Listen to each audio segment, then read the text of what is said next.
সাজানো গোছানো জিনিস কার না ভালো লাগে। আর যদি তোমার সমস্ত রান্নাগুলোকে তুমি একটু সাজিয়ে গুছিয়ে একটা সুন্দর একটা রূপ দাও, তখন সেটা কেমন হয়? তখন সেটা এমন হয় যা খাদ্যরসিকদের মনকে ছুঁয়ে দেয়, তাই না?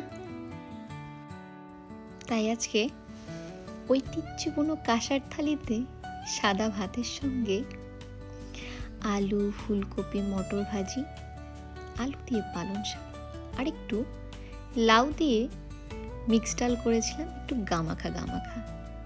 আর সঙ্গে ছিল পার্শে মাছের ঝাল,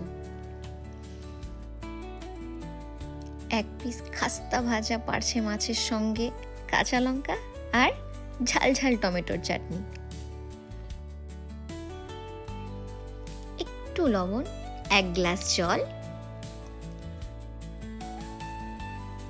নাও, তোমাদের সামনে পরিবেশন করে দিলাম এই ঘরোয়া খাবারের সাজানো গোছানো থালি। ভালো লাগলে একটা লাইক আর সাবস্ক্রাইব করে দিও, কেমন?